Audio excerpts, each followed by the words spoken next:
Finally, we are free of that kind of drama, Richard says, raising a glass of champagne to his fiancée in front of his approving family. To a future with no complications. Just as everyone cheers, the grand doorbell rings, echoing through the mansion. His mother looks annoyed, but Richard smirks, completely unaware of what's coming. What they didn't know was that on the other side of that door was the past he tried to bury, multiplied by 4. But before we see how Sarah makes them pay, let me know where you're watching from and what time it is.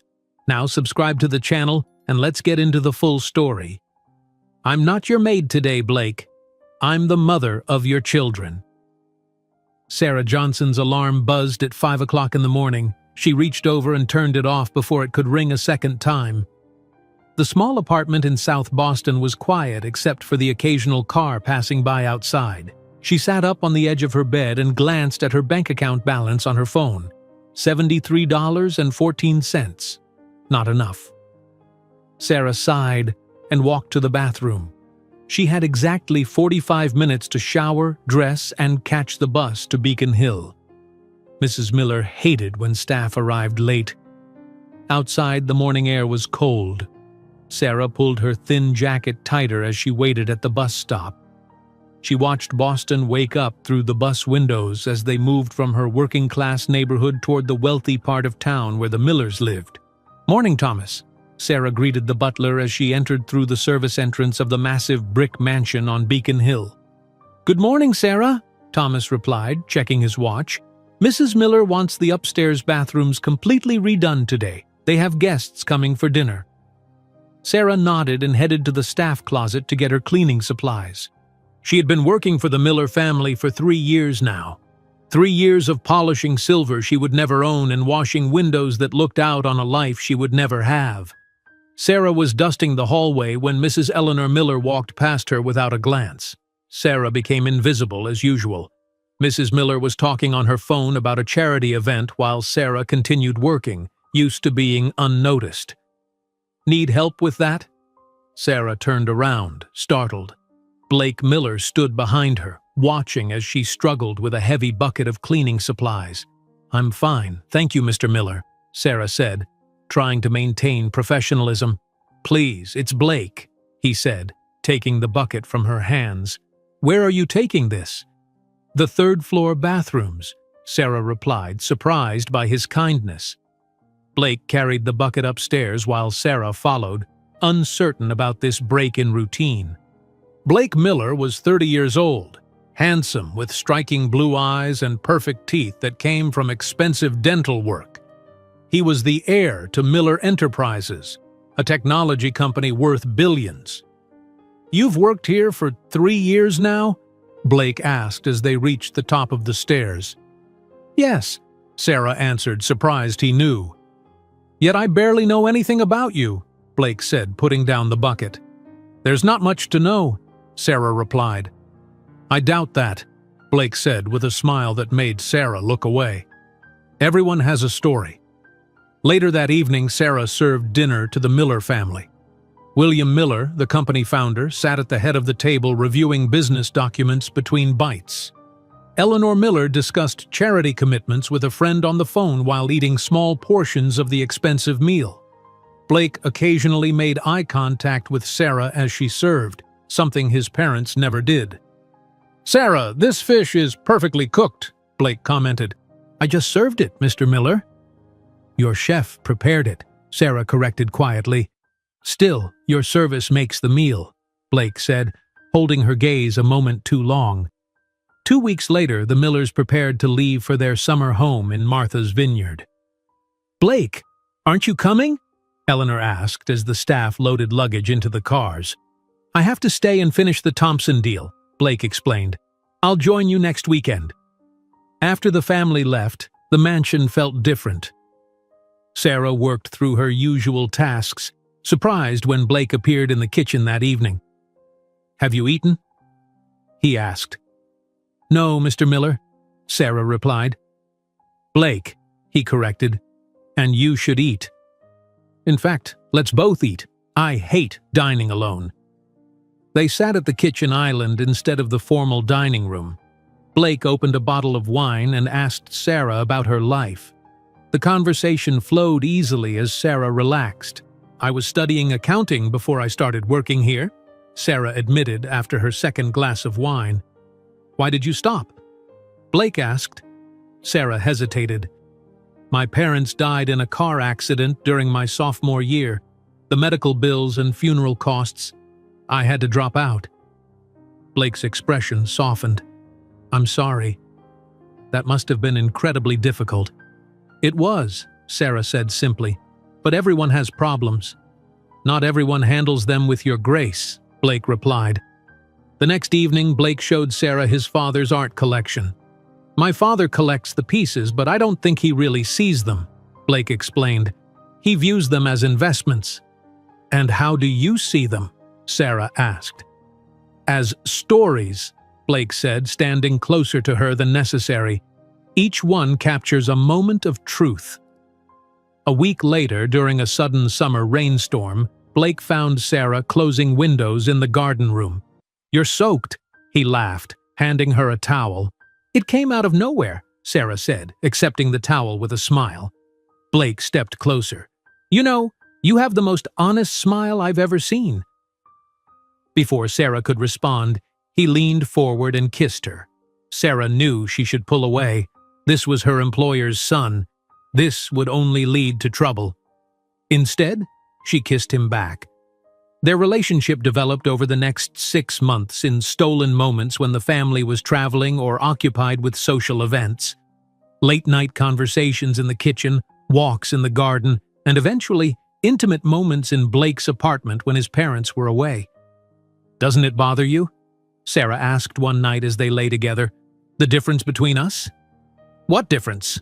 Blake asked, tracing her cheek with his finger. "We're just two people, Sarah. The rest is noise." Sarah wanted to believe him. For 6 months, she did. When Sarah missed her period, she bought 3 pregnancy tests, all positive. She spent 3 days deciding how to tell Blake, hoping he would react with the same warmth he had shown her over the past months. Sarah found Blake in his home office on a Tuesday afternoon while his parents attended a function. "I need to talk to you," Sarah said, her hands shaking. "Sure, what's up?"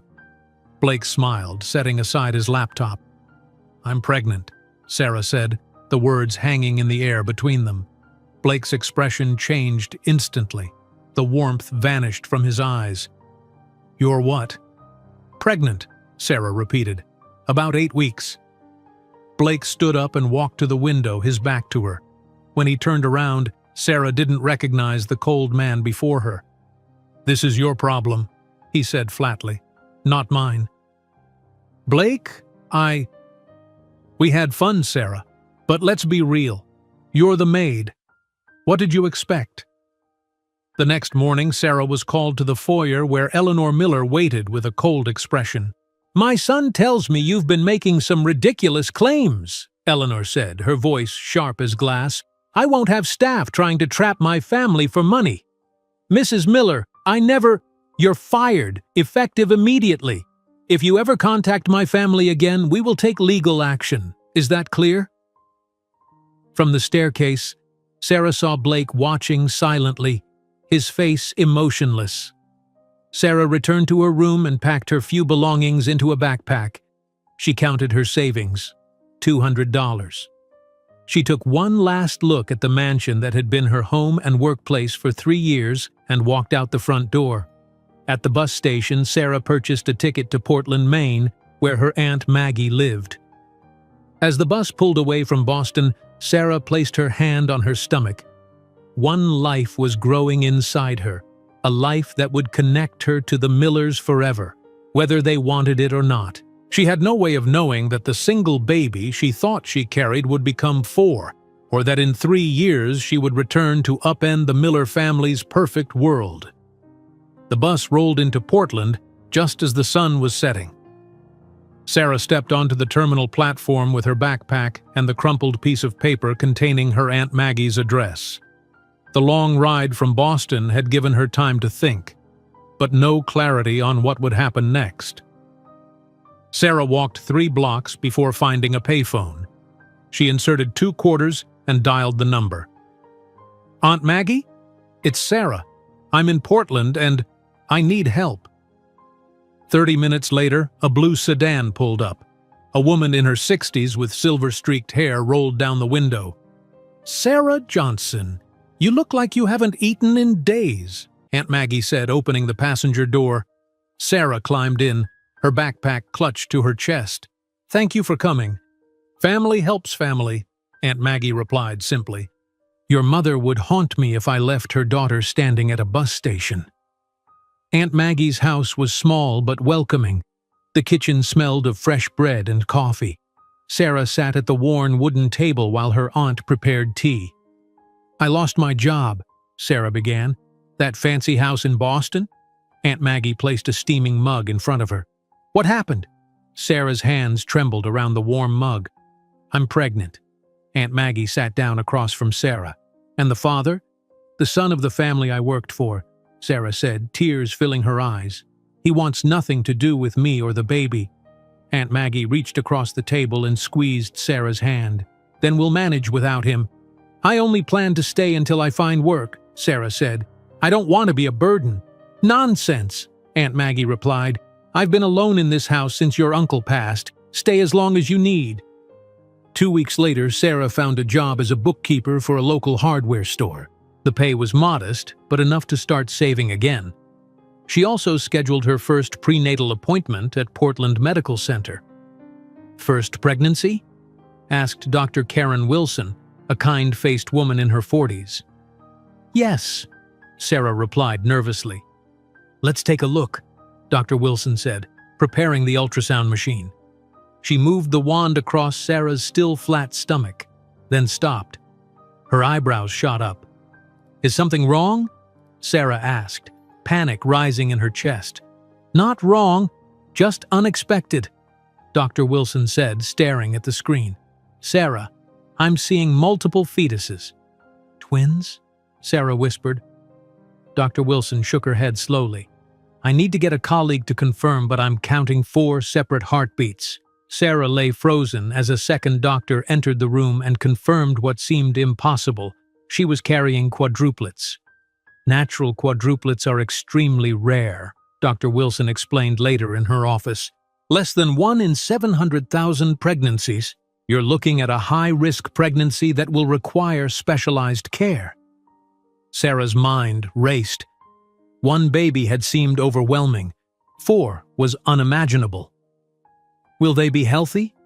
Sarah asked. "There are risks," Dr. Wilson said honestly.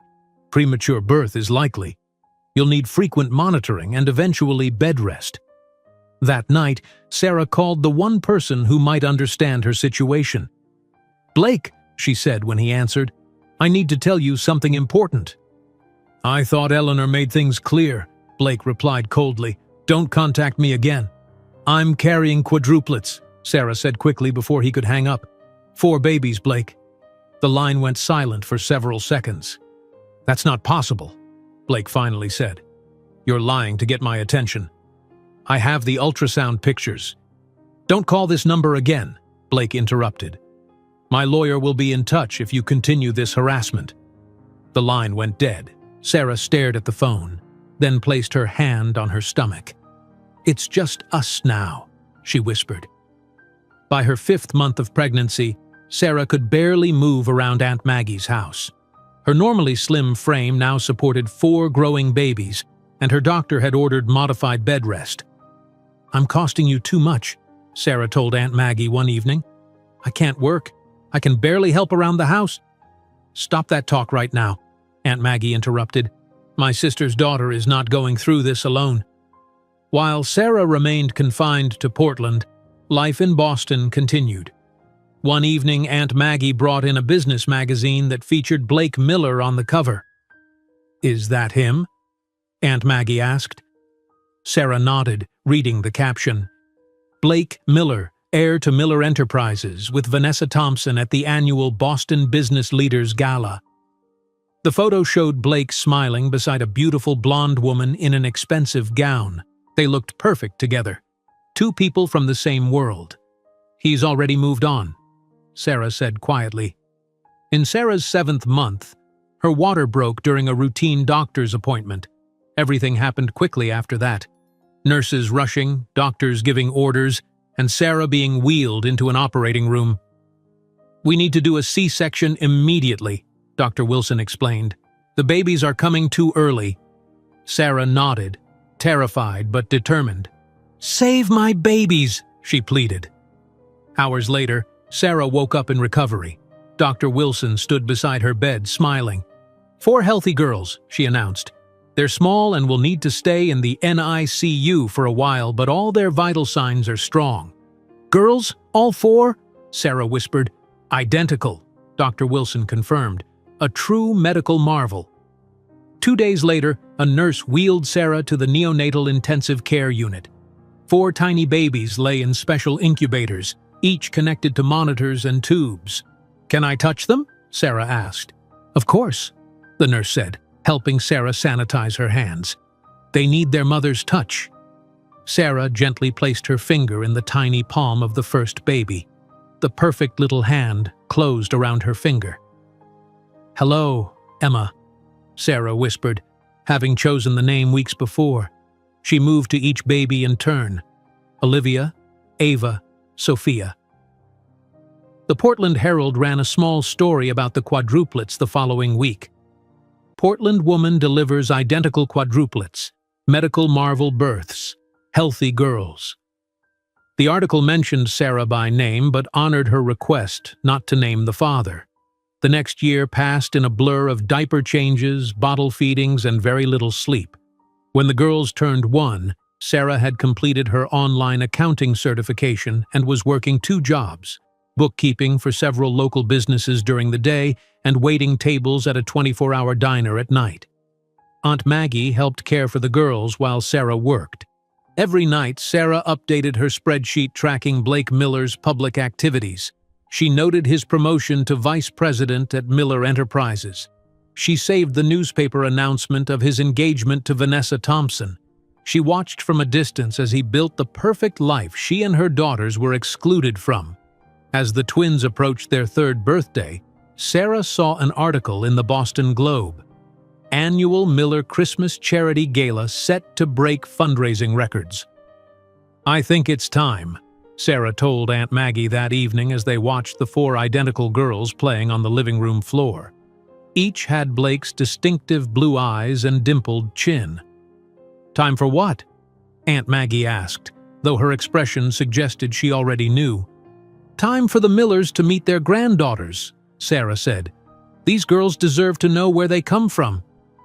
"And if they reject them?" Aunt Maggie asked gently. Sarah looked at her daughters. Emma building with blocks, Olivia drawing with crayons, Ava humming a tune, and Sophia arranging toy animals in a perfect line. "Then at least I'll know I did everything possible to give them their full heritage."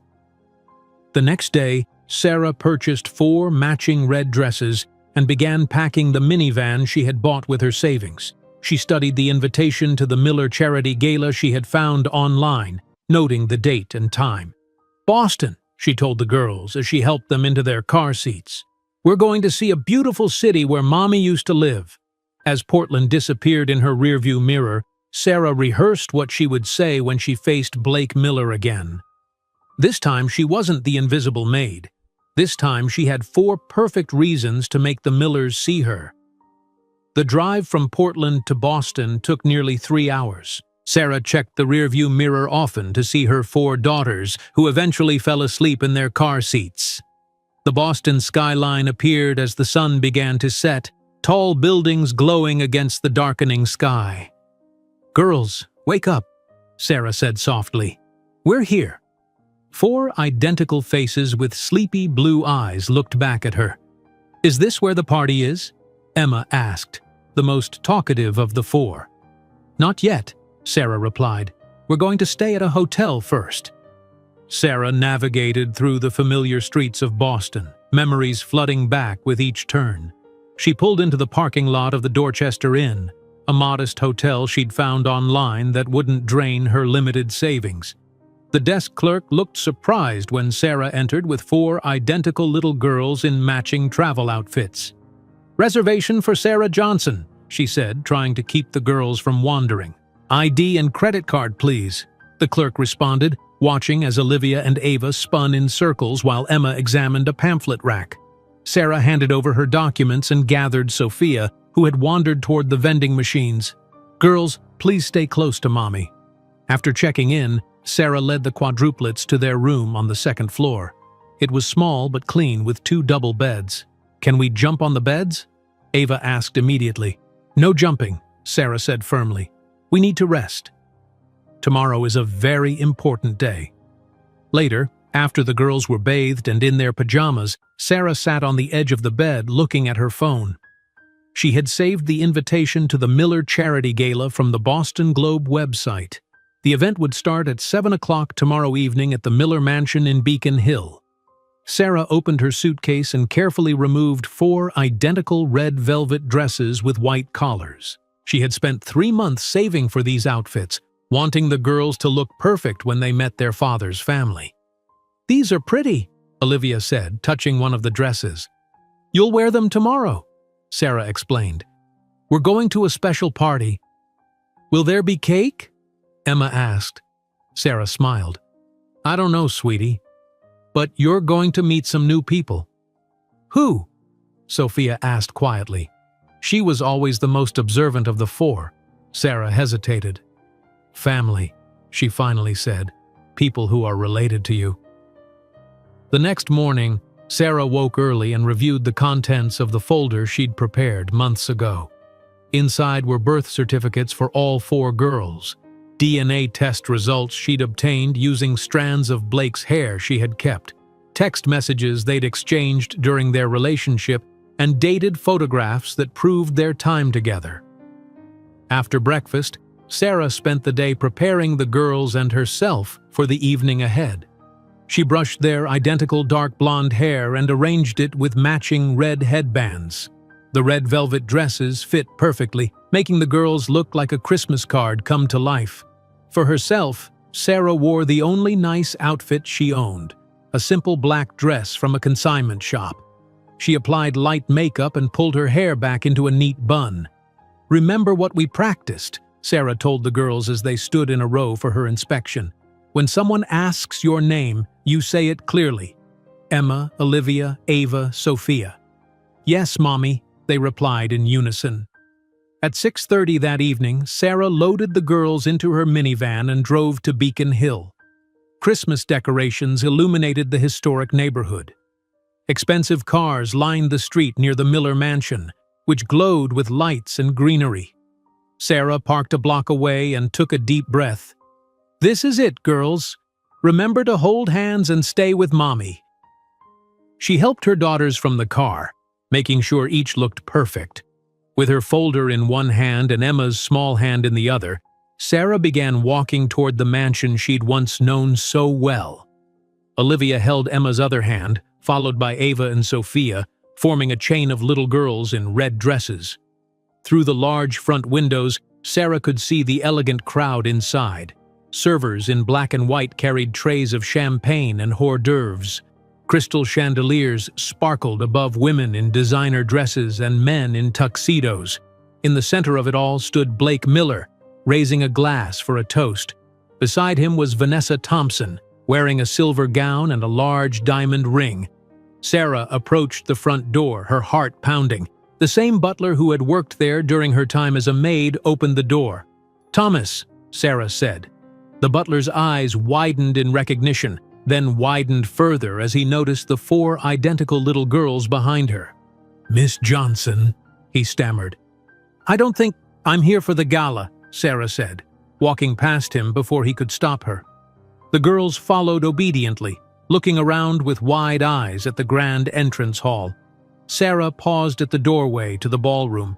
Inside, Blake was speaking.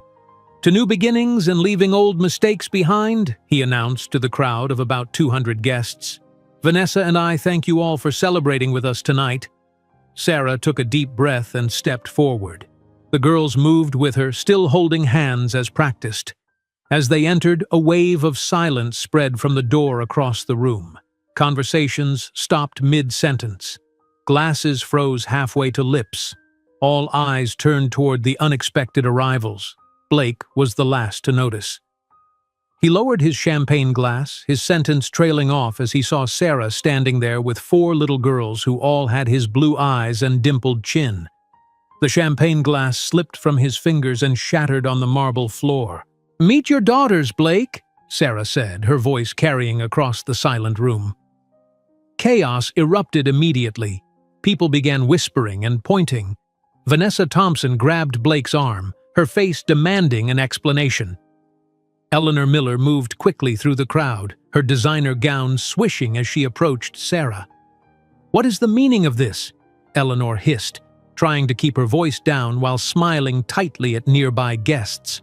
"Thomas, escort these people out immediately." "I think we should discuss this privately," William Miller said, appearing beside his wife. Unlike Eleanor, he was staring at the 4 little girls with undisguised interest. "There's nothing to discuss," Blake said, pushing through the crowd. "This is ridiculous. Security, remove this woman." "Ladies and gentlemen," Eleanor announced to the room, "we apologize for this unexpected interruption. Due to a family matter, we must conclude this evening's festivities early." The guests began filing out, many lingering to stare at Sarah and the Quadruplets. Vanessa's parents pulled her away from Blake, whispering urgently in her ear. Within 15 minutes, the ballroom had emptied except for the Miller family, Sarah, and the girls. "What do you want?" Eleanor demanded once the last guest had gone. "Money? Is that why you've created this spectacle?" Sarah opened her folder. "I want nothing from you except acknowledgement of your granddaughters. I have birth certificates, DNA test results, and evidence of my relationship with Blake." "This is absurd," Blake sputtered. "She was our maid." "She's clearly delusional." Eleanor pulled out her checkbook. $50,000 if you leave now and never contact our family again." "I'm not here for money," Sarah replied calmly. The Quadruplets, overwhelmed by the tension, began to grow restless.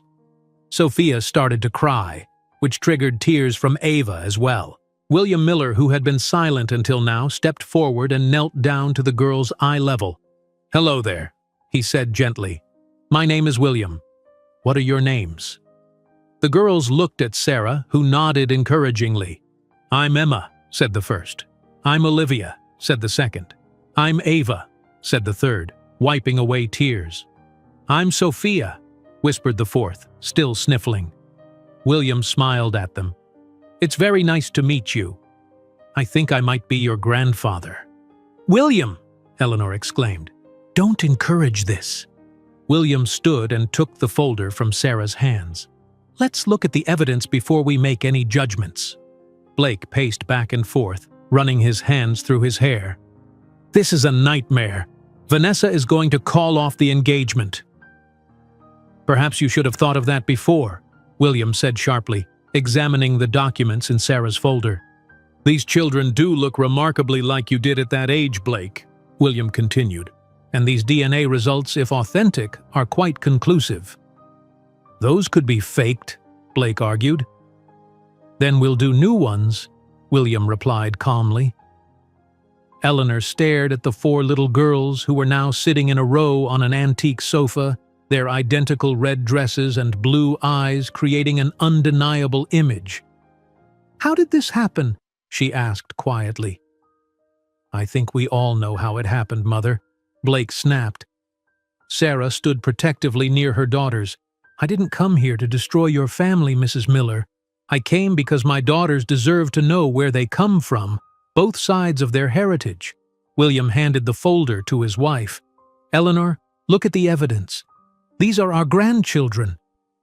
Eleanor's hand trembled slightly as she took the folder. The Quadruplets watched her with curious blue eyes, Blake's eyes. "We should continue this discussion tomorrow," William decided. "It's late, and the children look tired." "Where are you staying?" he asked Sarah. "The Dorchester Inn," Sarah replied. William nodded. "We'll send a car for you tomorrow at 10 o'clock in the morning. We have much to discuss." As Sarah gathered her daughters to leave, Blake blocked their path. "You think you've won something here?" he said in a low voice. "You haven't. This changes nothing." Sarah looked directly into his eyes. "This isn't about winning, Blake. It's about 4 little girls who deserve their father, whether he deserves them or not." Sarah guided the quadruplets back to her minivan, feeling Blake's angry stare on her back. The girls were tired and confused by the evening's events. "Mommy, why was that man mad at us?" Sophia asked as Sarah buckled her into her car seat. "He's not mad at you, sweetie," Sarah answered carefully. "He's just surprised." Back at the Dorchester Inn, Sarah helped the girls change into their pajamas and tucked them into bed. They fell asleep quickly, exhausted from the excitement. Sarah sat on the edge of the bathroom floor, finally allowing herself to cry quietly. She had prepared for many reactions, but the reality of facing the Millers again had been even more difficult than she imagined. At precisely 9 o'clock the next morning, a knock on the hotel room door startled Sarah. She opened it to find a tall man in an expensive suit. "Miss Johnson?" "I'm Robert Parker, the Miller family attorney," he said, handing her his business card. "The Millers have requested your presence at their home at 10 o'clock. "I know, Mr. Miller told me last night," Sarah replied. "I'm here to escort you," Mr. Parker explained. "A car is waiting downstairs." Sarah nodded. "We need a few minutes to get ready." While Sarah dressed the girls in matching blue dresses, she prepared them for the day ahead. "We're going to visit a big house today," she told them. "The same place as last night. There will be more grown-up talk, but I need you to be on your best behavior." "Will the angry man be there?" Emma asked. Sarah paused. "Yes, but remember what I told you. He's not angry at you." The black town car that waited outside the hotel impressed the quadruplets. They had never ridden in such a fancy vehicle. Mr. Parker sat in the front beside the driver while Sarah and the girls filled the back seats. "Pretty car," Olivia said, running her hand along the leather seat. As they drove through Boston toward Beacon Hill, Sarah's anxiety grew. She had her folder of evidence, but she wondered if it would be enough. The Miller mansion looked different in the morning light. Without the gala decorations, it was simply an imposing brick home that Sarah had once cleaned daily. Thomas opened the door as they approached. "Ms. Johnson," he said with a nod. "The family is waiting in Mr. Miller's study." Sarah took a deep breath and led her daughters inside. The house smelled the same, like furniture polish and fresh flowers. They followed Thomas down the hallway to William Miller's wood-paneled study. Inside, William sat behind his massive desk. Eleanor stood by the window and Blake paced near the fireplace. They all looked up when Sarah entered with the quadruplets. "Good morning," William said, standing. "Thank you for coming." "Sit down, please," Eleanor said stiffly, gesturing to chairs arranged in front of the desk. Sarah helped the girls into seats, noticing they looked even smaller in the large leather chairs. "I've reviewed your documentation," William began, "but we'd like to proceed with our own verification process." "Of course," Sarah agreed. Blake stopped pacing. "This is ridiculous. We're entertaining a scam." "Blake, enough," William said firmly. The door opened suddenly and a tall woman with dark hair entered. She looked like a younger, warmer version of Eleanor. "Sorry I'm late," she said. "Traffic from the airport was terrible." "Jennifer?" Blake looked surprised. "What are you doing here?" "Mom called me last night," Jennifer Miller replied. She turned to Sarah. "Hello, I'm Jennifer, Blake's sister." Sarah nodded. "We met briefly when you visited from New York a few years ago." Jennifer looked at the quadruplets with genuine interest. "And these must be my nieces. They certainly look like Millers." She walked over to the girls who were beginning to fidget in the large chairs. "It's probably hard for them to sit still during all this grown-up talk," Jennifer said. "I have an idea." Jennifer moved to a side table and gathered paper and colored pencils from a drawer. She quickly arranged a small activity area in the corner of the study. "Would you like to draw while the adults talk?" she asked the girls kindly. The quadruplets looked at Sarah, who nodded her permission. They moved to the table and began coloring happily. "Now, William continued. Our family doctor can perform DNA tests today if you consent.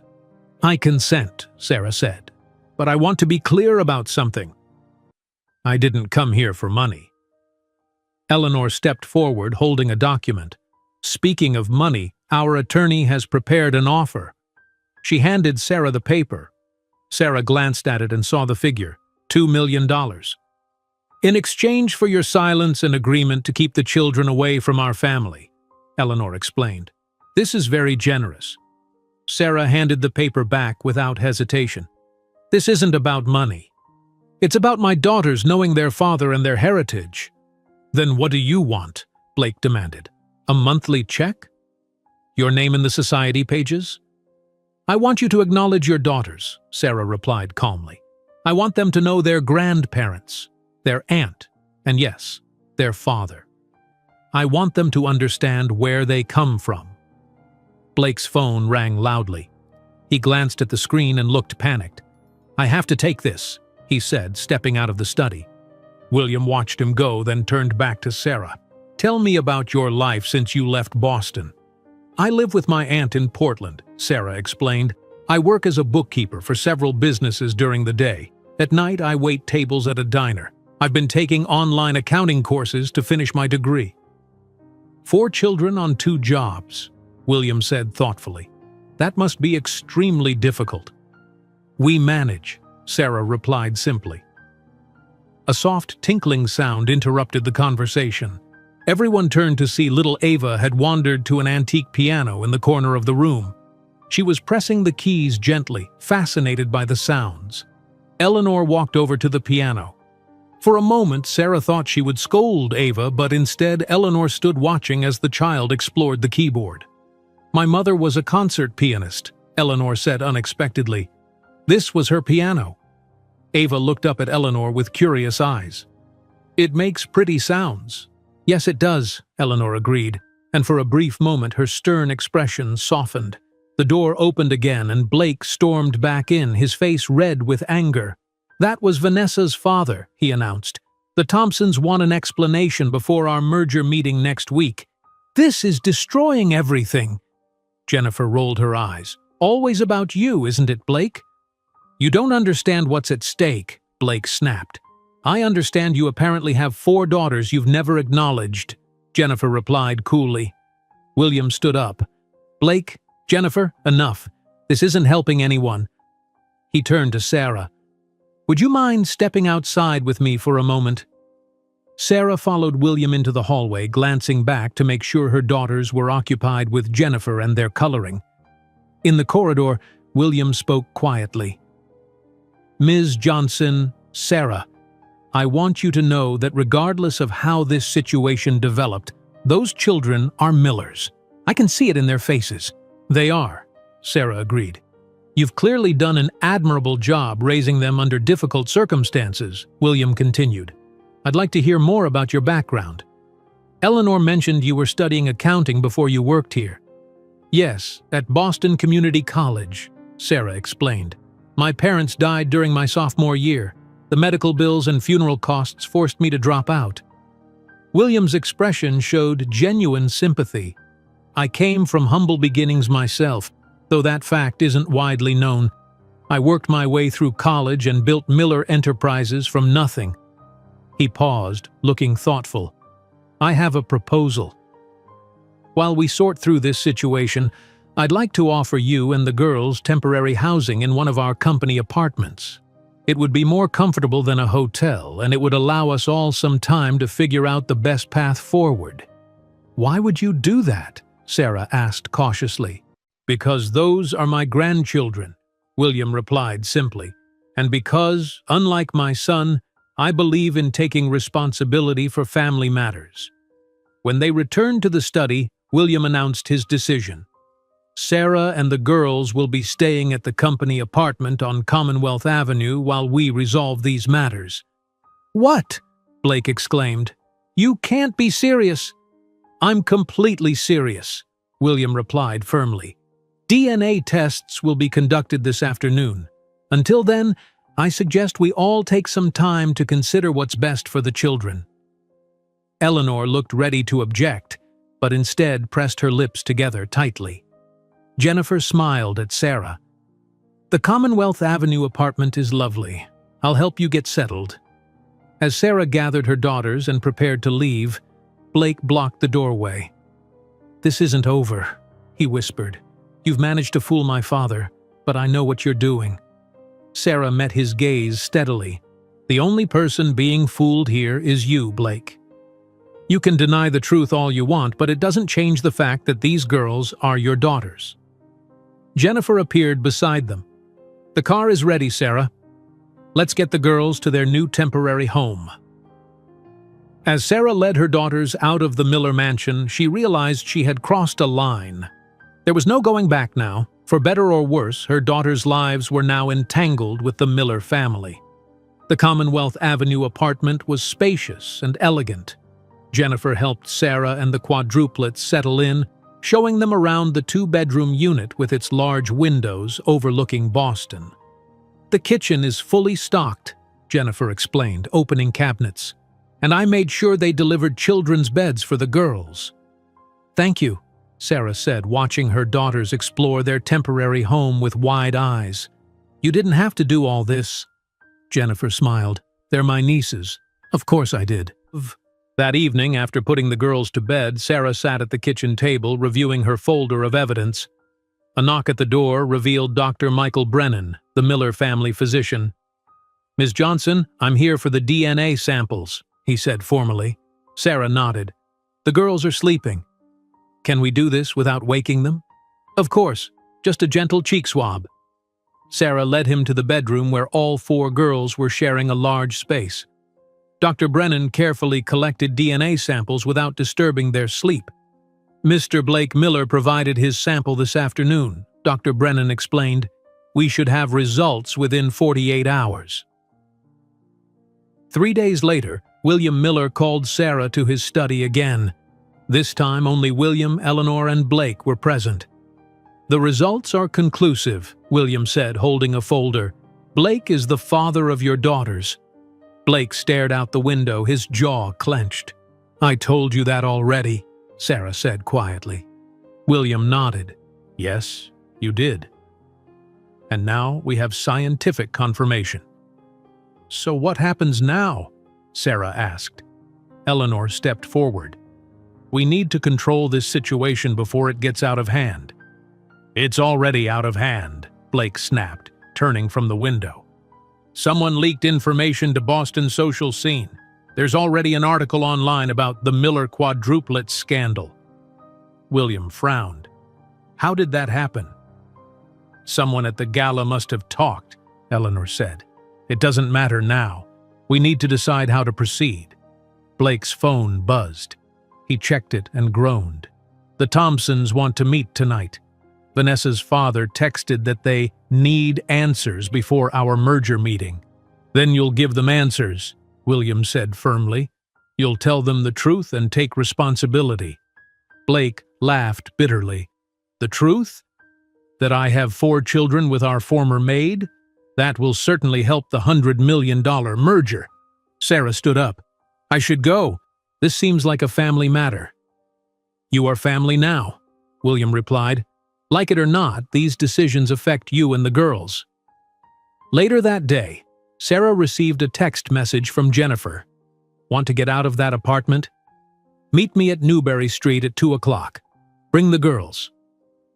Sarah and the Quadruplets met Jennifer outside an upscale children's boutique. The girls, dressed in their simple clothes from Portland, looked out of place among Boston's elite shopping district. "They need proper clothes," Jennifer explained as they entered the store. "And you could use a few things too." Sarah hesitated. "I can't afford these stores." "My treat," Jennifer insisted. "Consider it making up for 3 years of missed birthdays." While the girls tried on dresses, Jennifer spoke quietly to Sarah. "People are talking. I've received 20 calls since yesterday from friends fishing for information." "I'm sorry," Sarah said. "I didn't mean to create problems for your family." Jennifer shook her head.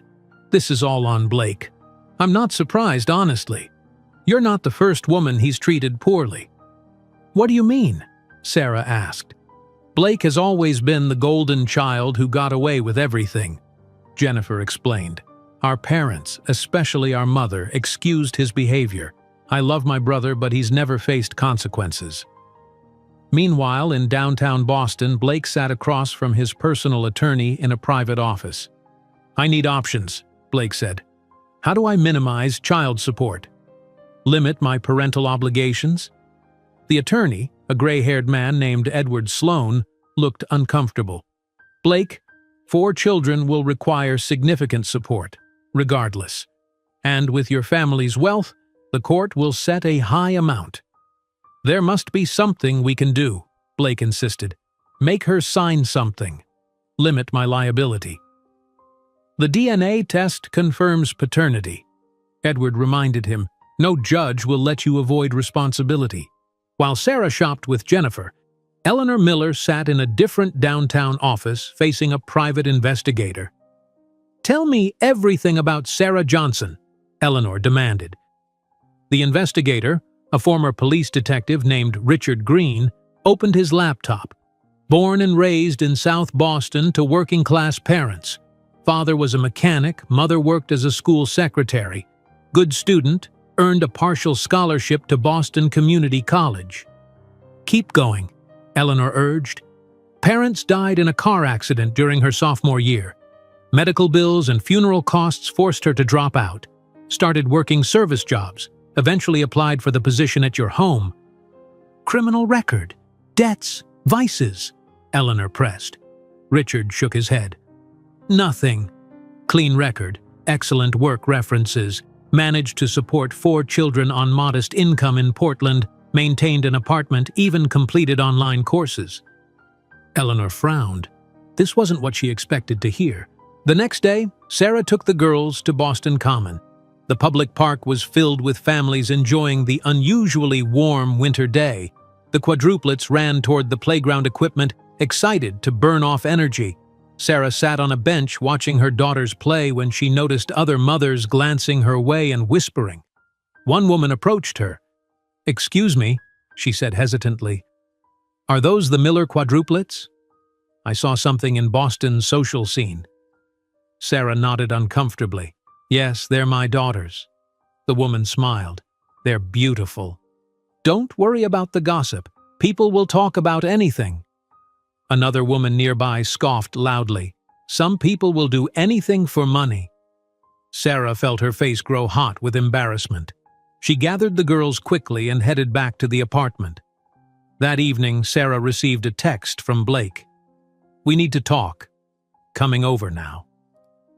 20 minutes later, Blake knocked on the apartment door. He was wearing a charming smile that Sarah once found irresistible.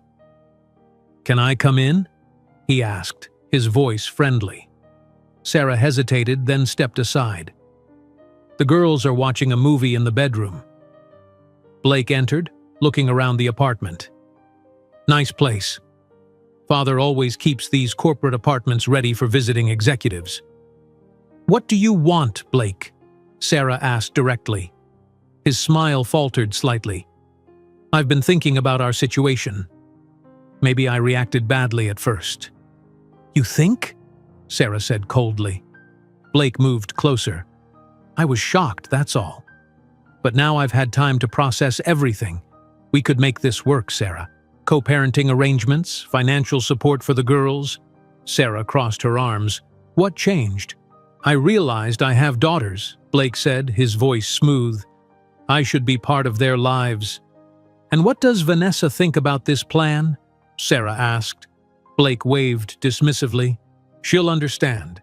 But of course, we'd need some paperwork. Simple confidentiality agreements, that sort of thing." Sarah understood immediately.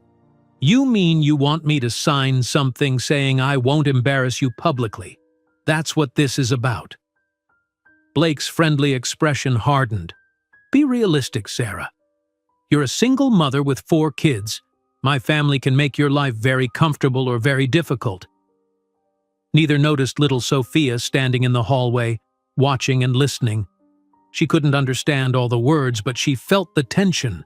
Later, after Blake left, Sophia climbed onto Sarah's lap as she sat on the couch. "Mommy, is the angry man mad at us?" Sophia asked quietly.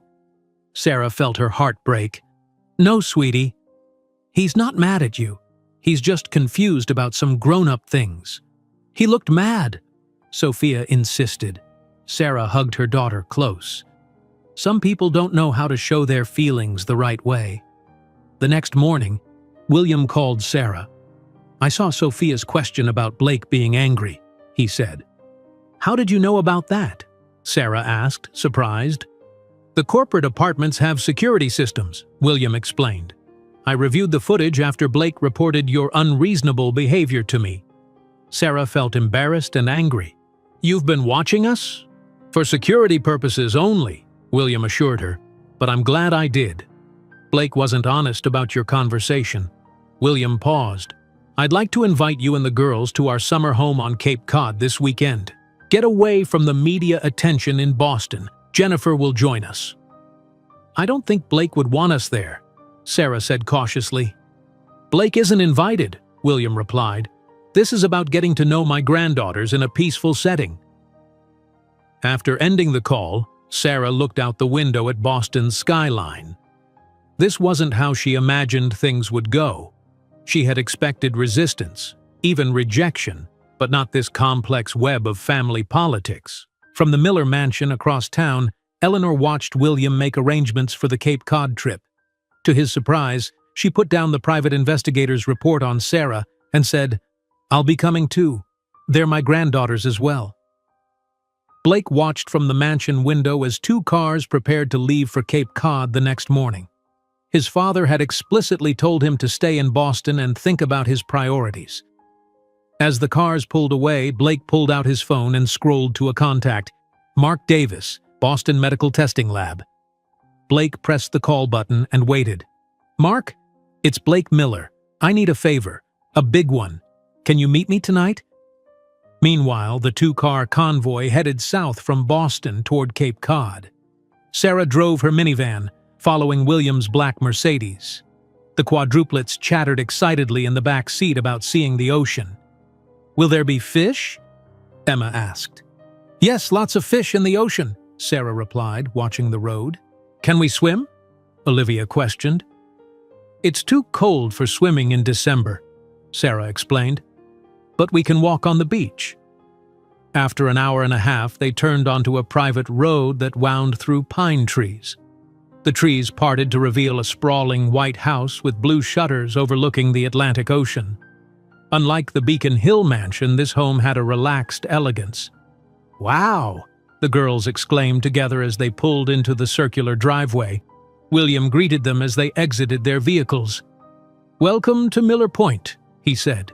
"My father built this house 50 years ago." The inside was bright and open with large windows facing the water. A housekeeper named Martha showed them to their rooms on the 2nd floor.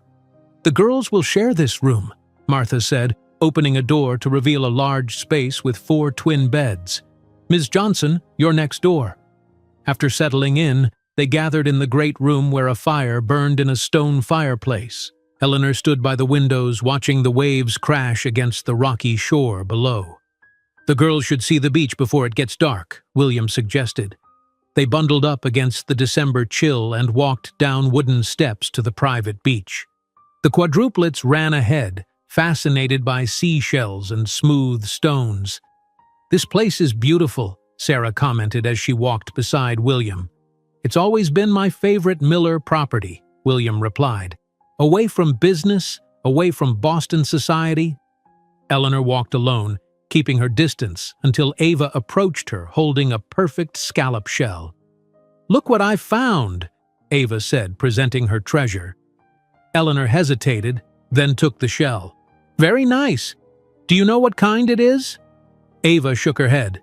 "It's a scallop shell," Eleanor explained. "See the ridges? They're like the keys on a piano." Ava's eyes widened with recognition. "Like the piano at your house?" "Yes," Eleanor nodded, surprised by the child's connection. "Exactly like that." Back in Boston, Blake met Mark Davis, a lab technician in the parking garage of Boston Medical Testing Lab. "What's so urgent?" Mark asked nervously. Blake glanced around the empty garage. "I need you to alter some DNA test results." "What?" Mark stepped back. "That's illegal, Blake." $20,000, Blake said, opening his briefcase to reveal stacks of cash. "All cash, untraceable. All you have to do is report that the second test shows I'm not the father of those kids." Mark stared at the money. "This could cost me my job, my license." "No one will know," Blake assured him. "Just me and you." At the Cape Cod house, dinner was served in a casual dining room overlooking the water. The Quadruplets, exhausted from beach exploration, ate hungrily. "Emma eats vegetables without arguing," Sarah explained when Eleanor looked surprised at the girl's good behavior. "Then the others follow her lead." "She's a natural leader," William observed. "Like her grandfather." After dinner, while Martha helped the girls prepare for bed, the adults gathered in the living room with glasses of wine. "I checked the Boston Social Scene website," Jennifer reported. "They've posted 3 more articles about the Miller quadruplets today." "Vultures," Eleanor muttered. "It will pass," William said. "These society gossips always find something new to discuss." Sarah felt uncomfortable. "I never wanted this kind of attention." "Of course you didn't," Jennifer assured her, shooting a warning glance at her mother. "I'd like to know more about your education plans," William said to Sarah, changing the subject. "You mentioned online accounting courses?" Sarah nodded. "I'm 6 credits away from my associate's degree. Then I plan to continue toward a bachelor's in accounting." "A worthy goal," William approved. "What do you plan to do with it?" "Originally, I wanted to be a CPA," Sarah explained. "Now I'm focusing on something with stable hours for the girls. Maybe corporate accounting." The next morning, Sarah woke to the sound of piano music drifting up the stairs. She followed the sound to a sun-filled room where Eleanor sat at a baby grand piano with Ava beside her on the bench. "Place your fingers like this," Eleanor was saying, demonstrating a simple position. "Now press down gently." Ava pressed the keys, producing a clear note. Her face lit up with delight. Eleanor smiled. "Very good. My mother taught me to play when I was about your age." "Was she a good piano player?" Ava asked.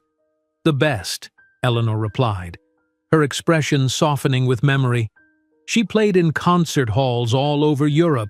Sarah backed away silently, not wanting to interrupt this unexpected moment of connection. She found Jennifer on the back deck with coffee.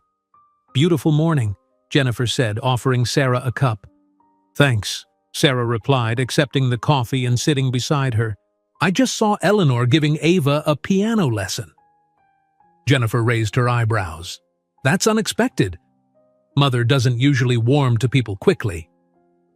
"I think Ava reminds her of her mother," Sarah suggested. Jennifer sipped her coffee. "Maybe. Or maybe she's finally seeing what she's been missing." They sat in comfortable silence for a moment before Jennifer spoke again. "You should know something about Blake," she said quietly. "You're not the first woman he's hurt." "What do you mean?" Sarah asked. "Blake has always been Mother's favorite," Jennifer explained. "Father was busy building the company, and Mother focused all her attention on Blake. He could do no wrong in her eyes." "And you?" Sarah asked. Jennifer shrugged. "I was the reliable one. The one who didn't need constant attention or forgiveness." She paused. "Don't get me wrong. I love my brother, but he's never had to face consequences for his actions." In Boston, Mark Davis arrived at work troubled by his late-night meeting with Blake. After signing into the lab, he immediately went to his supervisor's office. "I need to report something," Mark said nervously. "Blake Miller tried to bribe me last night to falsify DNA test results." Meanwhile, at Cape Cod, William invited Sarah to walk with him along the beach while the girls built sand castles under Jennifer's supervision.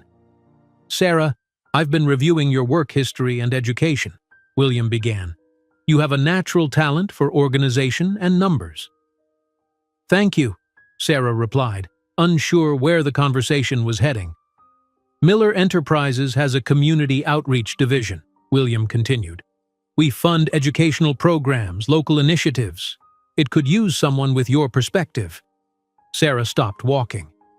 "Are you offering me a job?" "I'm suggesting it's a possibility," William clarified. "You have the mind for business and the heart we've been missing in that department." Sarah hesitated. "I don't want charity, Mr. Miller." "This isn't charity," William insisted. "It's recognition of talent. Think about it." They continued walking until William suddenly stopped, pressing his hand to his chest. "Are you all right?" Sarah asked, noticing his face had paled. "Just indigestion," William said, waving off her concern. "Had some spicy food yesterday." Sarah wasn't convinced. "You're sweating, and it's December. Let's head back to the house." During lunch, William barely touched his food. His breathing seemed labored, though he tried to hide it. "Dad, you look terrible," Jennifer said finally. "I'm fine," William insisted, but his words were followed by a wince of pain. Sarah recognized the symptoms immediately. "Mr. Miller, my grandfather had heart issues. You're showing the same signs he did before his heart attack. Shortness of breath, pain, cold sweat. Should we call a doctor?" Jennifer asked, alarmed. "We should go to the hospital now," Sarah insisted. "These symptoms are serious." Eleanor, returning from showing Ava the piano room, took one look at her husband and turned pale. "William, I think we need to go to the emergency room," Sarah told her firmly. "Right away." Within minutes, they were helping William to the car. Eleanor drove while Sarah sat beside William, monitoring his symptoms. "The girls?" William asked weakly. "Jennifer's watching them," Sarah assured him. "Just focus on staying calm." At Cape Cod Hospital, doctors quickly took William for examination. Sarah, Eleanor, and Jennifer waited anxiously in the emergency room. "How did you know?" Eleanor asked Sarah after a long silence. "My grandfather had heart disease," Sarah explained. "Those were the same symptoms he had." Eleanor nodded slowly. "Thank you for recognizing them." Hours later, a doctor approached them. "Mrs. Miller, your husband has a condition called angina. It's a type of chest pain caused by reduced blood flow to the heart." "Is it serious?" Eleanor asked. "It can be a warning sign for heart disease," the doctor explained.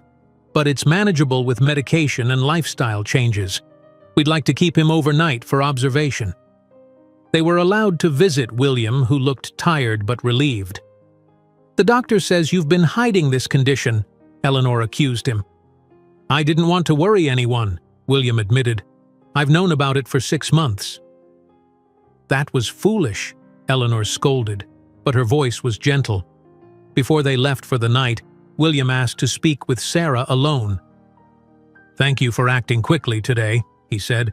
"The doctor said your insistence on immediate medical attention was important." "Anyone would have done the same," Sarah replied. William shook his head. "Not anyone. You have good judgment, Sarah. That's rare." He paused. "Think about what I said earlier. About Miller Enterprises. You belong there." Sarah nodded, unsure how to respond. As she turned to leave, William added, "And Sarah? The girls are lucky to have you as their mother. I hope you know that."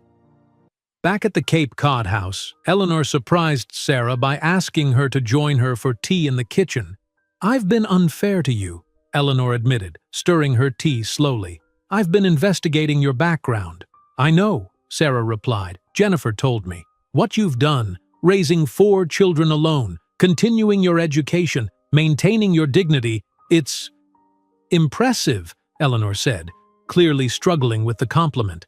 Sarah saw something new in Eleanor's eyes: respect.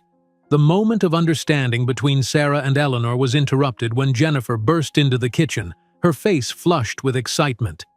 "You need to see this," she said, holding up her tablet. On the screen was the Boston Globe website with a headline in large, bold letters, Miller heir attempted to bribe lab technician in paternity scandal. What? Eleanor grabbed the tablet, her newfound respect for Sarah momentarily forgotten. Sarah read over Eleanor's shoulder.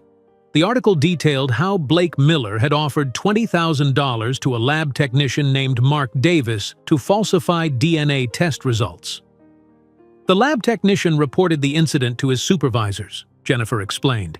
He even recorded their conversation. "This is a disaster," Eleanor whispered. The peaceful Cape Cod weekend ended abruptly. They packed quickly and drove back to Boston, where William was transferred to Massachusetts General Hospital for further observation. By Monday morning, the scandal had exploded across all Boston news outlets. Sarah kept the girls inside the apartment, away from the reporters who had somehow discovered where they were staying. Jennifer arrived at noon, looking stressed. Miller Enterprises stock has dropped 15% since the market opened this morning. Father has called an emergency board meeting for tomorrow. From his hospital bed? Sarah asked, concerned. No, he's insisting on being discharged, Jennifer replied. The doctors aren't happy about it, but you know Father. Later that evening, Sarah received an unexpected call from Blake. "This is all your fault," he slurred, clearly intoxicated. "You've ruined everything." "You tried to falsify a DNA test, Blake," Sarah replied calmly. "That was your choice." "I'm coming over," he announced. "We need to talk face to face." Before Sarah could object, Blake hung up. She immediately called building security, then Jennifer. "Blake's on his way here, drunk," Sarah explained. "I've alerted security, but you should know." "I'm coming over," Jennifer decided. "Don't let him in." 20 minutes later, Blake appeared in the lobby of the apartment building. Security cameras showed him arguing with the doorman, his movements unsteady. "Call my father!" he shouted. "This is a Miller property. She doesn't belong here." The doorman remained firm. "I'm sorry, Mr. Miller, but Ms. Johnson has requested no visitors." Blake's voice grew louder. "I want to see my children. You can't keep them from me." The Quadruplets, who were playing in the living room, heard the commotion through the lobby speakers that security had activated. "Why is the angry man yelling?" Sophia asked, her eyes wide with fear. Sarah gathered her daughters close. "He's just upset about grown-up things." "The security guards won't let him up here." Jennifer arrived just as Blake was being escorted outside by security personnel. She hurried upstairs to Sarah's apartment. "I saw everything," Jennifer said, breathless. "He's completely out of control." "The girls heard him," Sarah said quietly. They were frightened. Jennifer's expression hardened. "This ends now." The next morning, William Miller, against medical advice, left the hospital to attend the emergency board meeting at Miller Enterprises headquarters. Sarah received a call requesting her presence as well. "Me?" she asked in surprise. "Why would the board want me there?" "Father's orders," Jennifer explained. "I'll watch the girls." The Miller Enterprises boardroom was filled with tense executives when Sarah arrived. William sat at the head of the table, looking pale but determined. Eleanor stood behind him, her face a careful mask. Blake slouched in a chair, nursing a coffee and avoiding eye contact. "Thank you for joining us, Ms. Johnson," William said formally.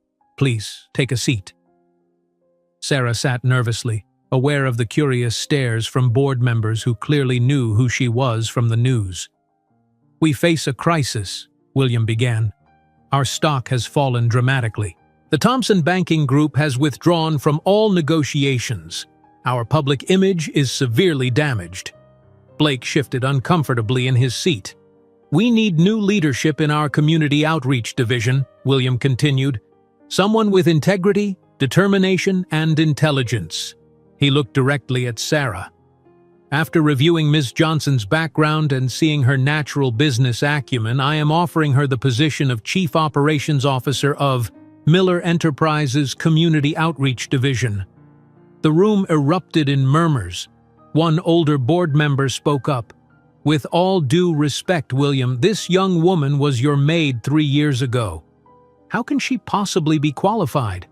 She was studying accounting before personal tragedy forced her to drop out, William explained. She has managed to raise 4 children while working multiple jobs and continuing her education. She shows better judgment and character than many executives I've known. Another board member frowned. The optics of this decision, given the current scandal— "The optics?" William interrupted. "Let's talk about optics. My son attempted to bribe a lab technician to deny his own children. Ms. Johnson, meanwhile, has raised those children with dignity despite limited resources." Blake suddenly stood up, his face red with anger. "This is ridiculous. You're choosing this maid over your own son?" "Blake, sit down," Eleanor ordered sharply. "No!" Blake shouted. "You all think he's so perfect? Did you know he has a heart condition he's been hiding? He collapsed at Cape Cod. He won't live to see those girls grow up anyway." The room fell silent at this revelation. William's face paled further as all eyes turned to him. "That's enough, Blake," William said quietly. "You're replacing me with her?" Blake continued, pointing at Sarah. "After everything I've done for this company?" "What exactly have you done for this company?" William asked, his voice growing weaker. "Besides embezzle funds and damage our reputation?" Blake's eyes widened. "What are you talking about?" "The audit committee found irregularities in the accounts you managed," William explained. "Money transferred to shell companies, all linked to offshore accounts in your name." "That's a lie!" Blake shouted. William placed a hand on his chest, his breathing becoming labored. "We have the documentation. You've been stealing from the company for years." "William?" Eleanor moved to her husband's side, concerned by his declining color.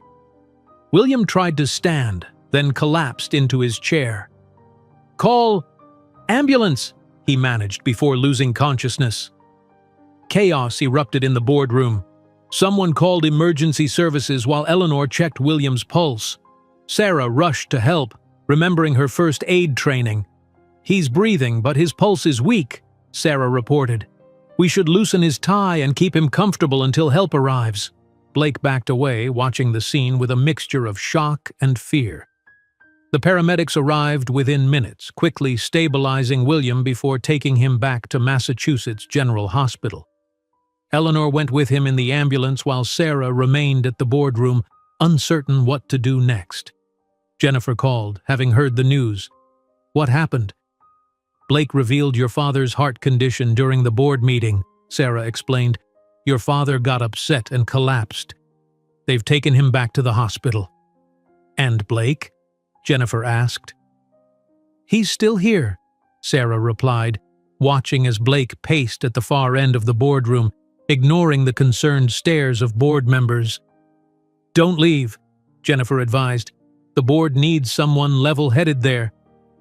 To Sarah's surprise, several board members approached her after the ambulance left. "Miss Johnson, given the circumstances, perhaps you could tell us more about this position William proposed for you," one woman suggested. Sarah spent the next hour explaining her background and her ideas for community outreach programs. Despite her nervousness, she found the board members receptive. "You have practical experience most executives lack," an older man commented. "You understand what real people need." By evening, William was stabilized but being kept for observation. Eleanor, who had remained at the hospital, made a decision that surprised everyone. She called a press conference.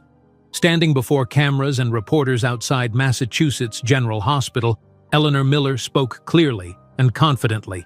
"My husband is in stable condition and receiving excellent care," she began. "During this time, Miller Enterprises will continue operations under the direction of our executive team. My son Blake Miller will be taking an indefinite leave of absence." She paused, then continued. "I would also like to acknowledge my 4 granddaughters, Emma, Olivia, Ava, and Sophia Johnson. They are Miller family members, and we are committed to ensuring their well-being."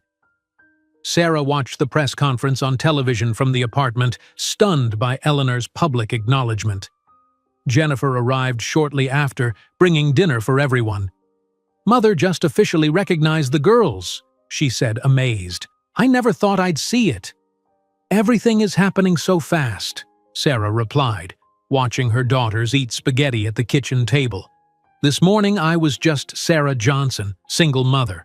Now I'm potentially a corporate executive with children publicly acknowledged by one of Boston's wealthiest families. Jennifer squeezed her hand. Father saw something in you from the beginning. And after what happened with Blake today, Mother finally sees it too. Later that night, after putting the girls to bed, Sarah visited William in the hospital. He was awake, though tired. "You caused quite a stir in the boardroom today," Sarah said, sitting beside his bed. William smiled weakly. "Did they give you a hard time after I left?" "Actually, they seemed interested in hearing my ideas," Sarah admitted. "Good," William nodded. "Sarah, I need to ask you something important." "What is it?" William's expression grew serious. "Don't let Blake destroy what we've built.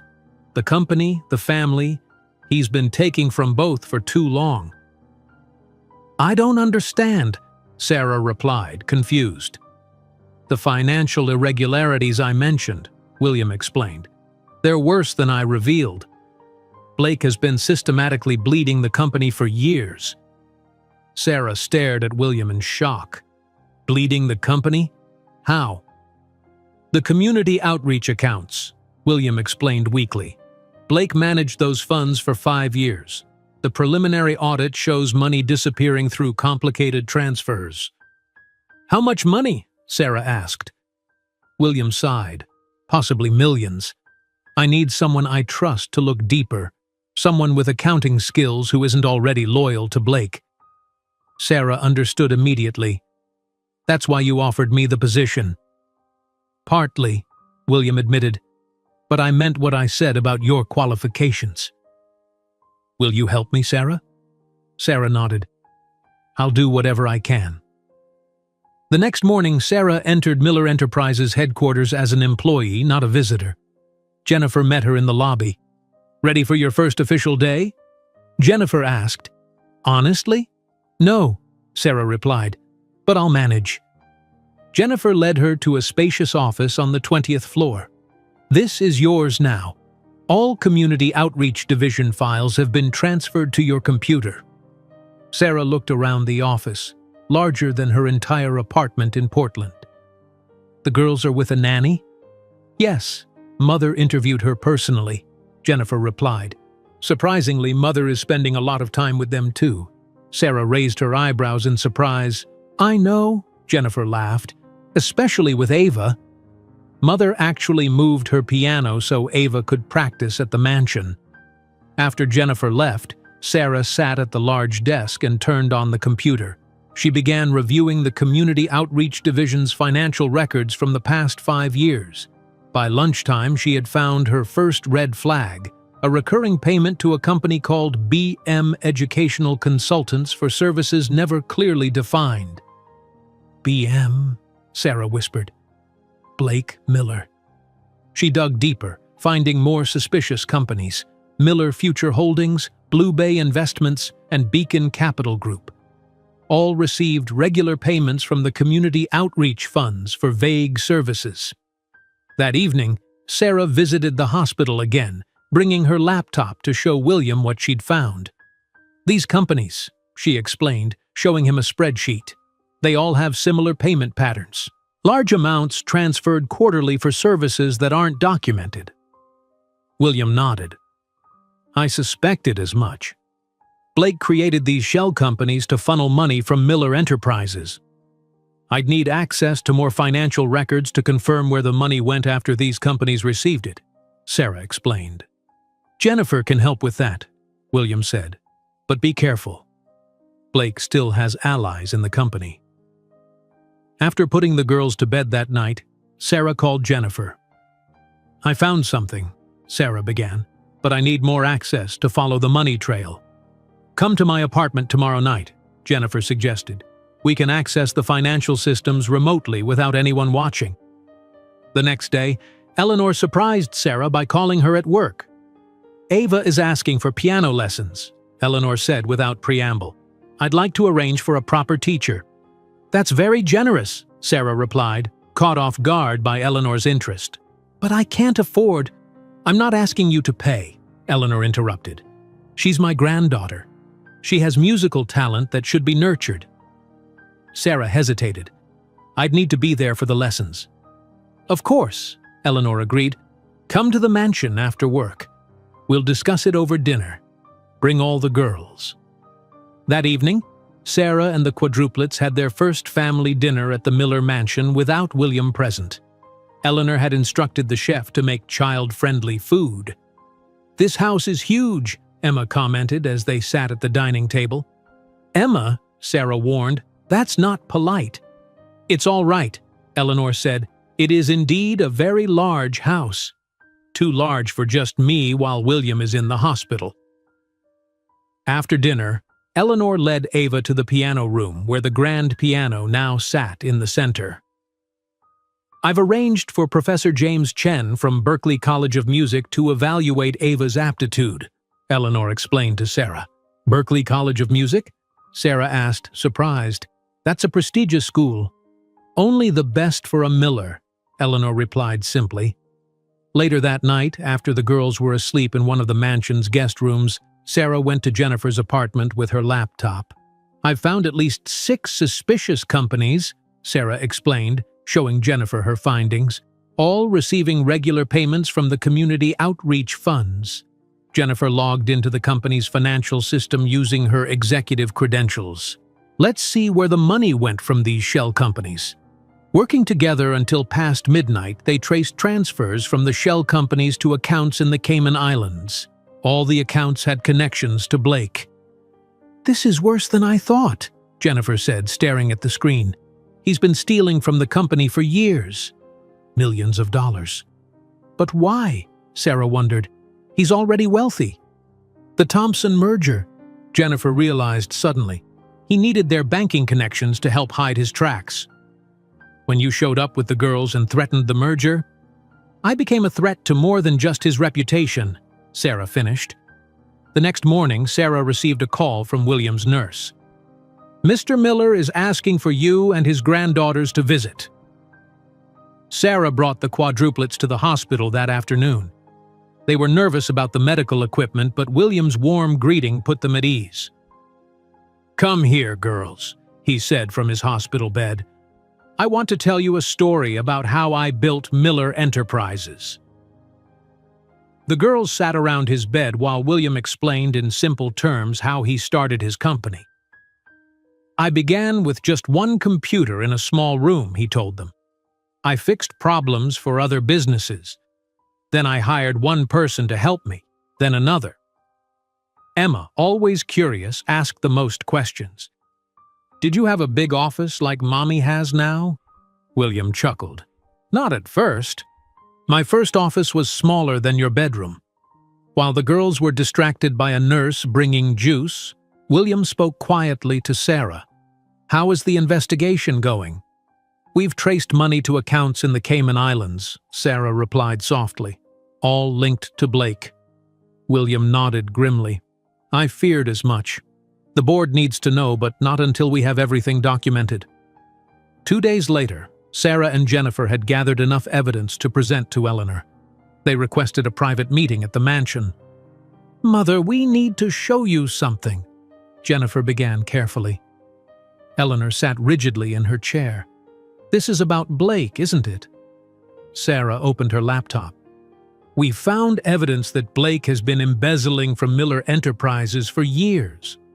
"That's a serious accusation," Eleanor said coldly. "It is," Sarah agreed. "That's why we've documented everything thoroughly." For the next hour, they showed Eleanor the financial records, transfers, and connections to Blake's offshore accounts. At first, Eleanor was defensive, questioning every document. Gradually, her resistance crumbled as the evidence mounted. "Why?" she finally asked, her voice barely audible. "He has everything. Why would he steal?" "We think he was planning to leave," Jennifer explained gently, "building a nest egg separate from family money that couldn't be tracked or controlled." Eleanor sat silently for a long moment. "What do we do now?" "We need to present this to the board," Sarah suggested, "and potentially to the authorities." No, Eleanor said firmly. Not yet.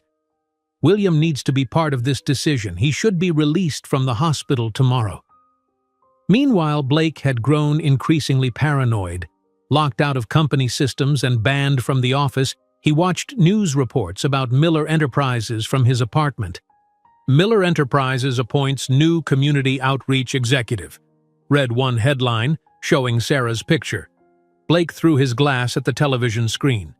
After several drinks, he made a decision. There had to be something in his father's private files he could use as leverage. Past midnight, Blake used his key to enter the family mansion. The security system recognized his code, allowing him inside without triggering alarms. He went directly to William's home office and began searching through files. There has to be something, Blake muttered, pulling open drawers and rifling through folders. In the bottom drawer of William's desk, Blake found a locked box. He broke it open with a letter opener and discovered old documents inside. "What's this?" Blake said, reading through yellowed papers. The documents revealed something Blake had never known. William Miller hadn't come from wealth as Blake had always believed. He had grown up in a working-class family in Chicago. His first business loan came from Eleanor's father, a fact the family had hidden to maintain their social standing. So the great William Miller was nothing but a poor kid who married into money. Blake laughed bitterly. Perfect. What Blake didn't know was that after his recent outburst, Jennifer had installed small security cameras in William's office. The entire break-in was being recorded, with footage automatically forwarded to Jennifer's phone. In her apartment across town, Jennifer woke to alert notifications. She watched in disbelief as Blake ransacked their father's office. Jennifer immediately called Sarah, then Eleanor. Blake broke into father's office, she told them both. "I'm watching him right now on the security feed." "I'm on my way," Eleanor replied, her voice firm with resolve. Sarah arrived at the mansion just as Eleanor did. Together with Jennifer, who had also rushed over, they watched the live security footage on Jennifer's phone. "Should we call the police?" Sarah asked. Eleanor took a deep breath. "No, this is still my son. Let me speak to him first." The three women walked to William's office. Eleanor pushed open the door to find Blake still there, reading through the old documents. "Hello, Blake," Eleanor said quietly. "What exactly are you looking for?" Blake looked up with surprise, then quickly recovered his composure. "Mother, what a surprise to see you here at this hour." "I live here," Eleanor replied coldly. "You, however, are trespassing." Blake held up the old documents. "Did you know about this? That father came from nothing?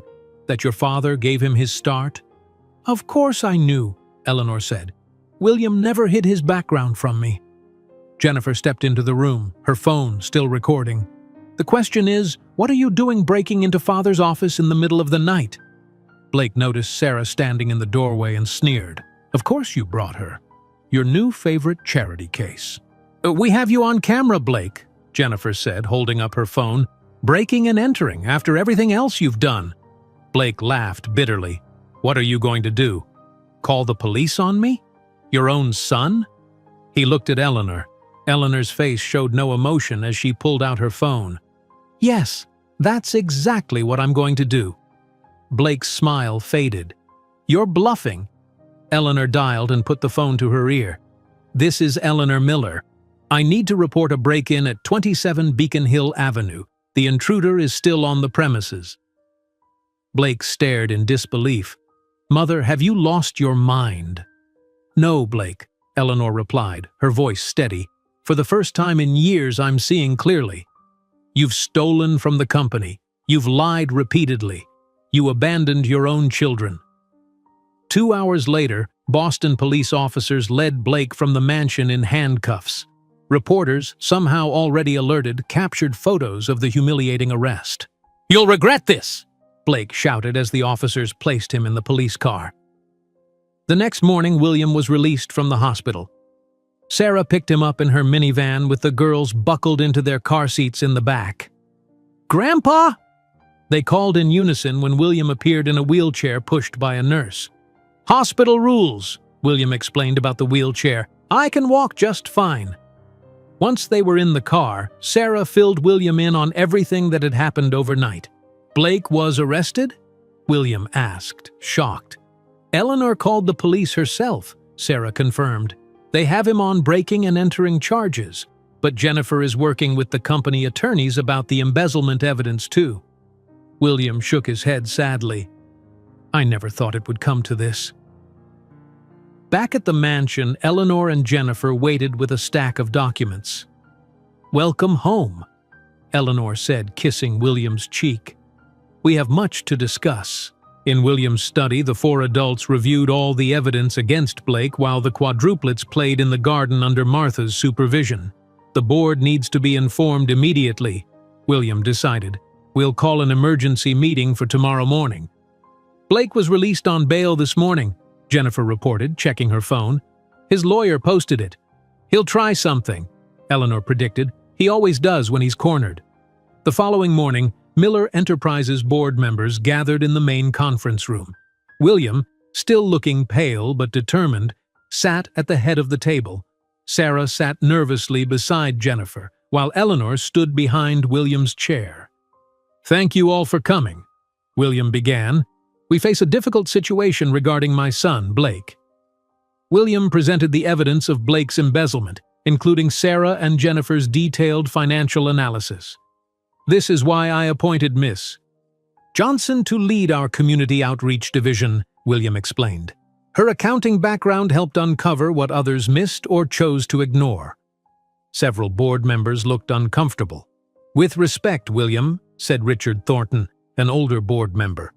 "While this evidence is troubling, Ms. Johnson's rapid rise from maid to executive still raises questions. People are talking." "Let them talk," William replied firmly. "Sarah saved my life by recognizing my heart symptoms. She uncovered financial fraud that our own auditors missed. She raised 4 children while working multiple jobs and continuing her education." Eleanor stepped forward, surprising everyone. "I was wrong about Ms. Johnson," she admitted to the board. "I let prejudice cloud my judgment.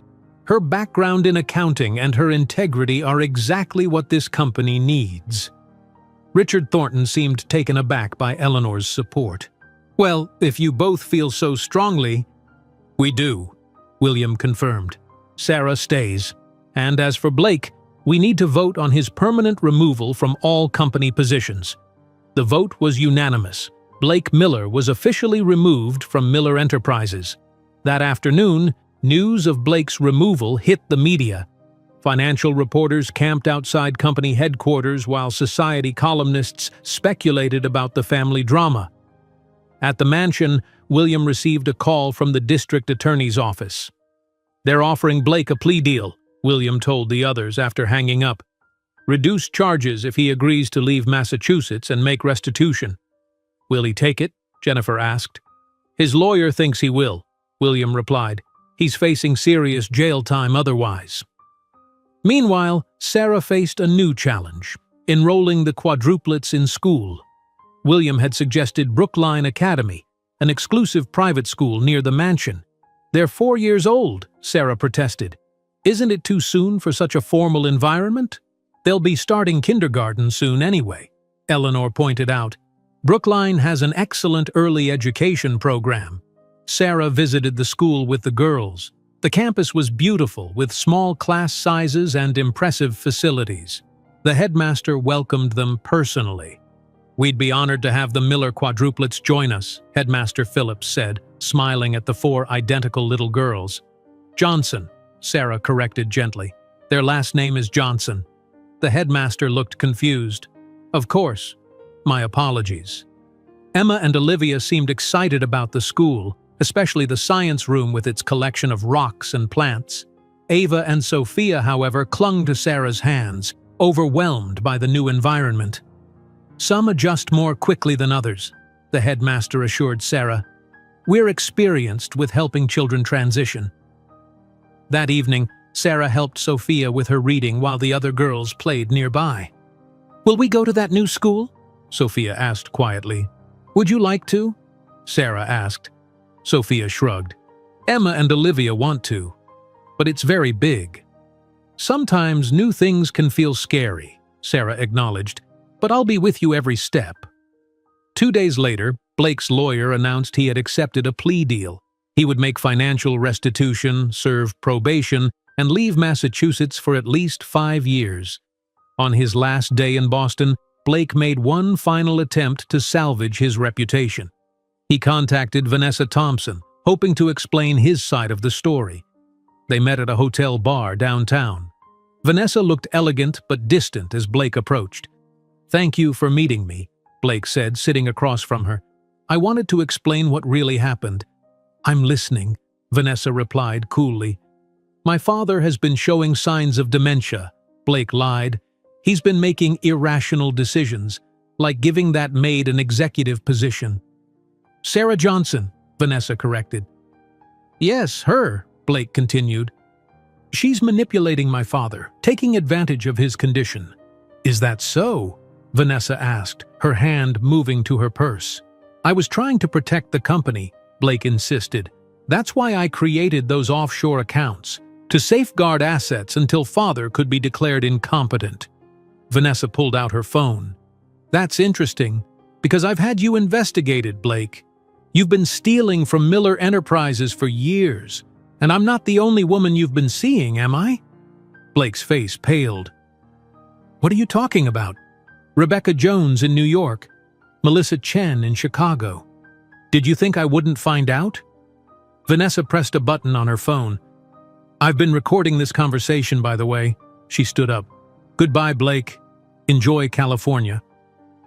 Vanessa delivered the recording to William the next day. "I thought you should know what your son is saying about you," she explained.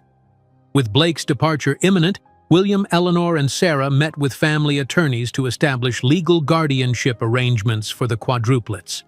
"We need to ensure the girls will be cared for regardless of what happens to any of us," William explained.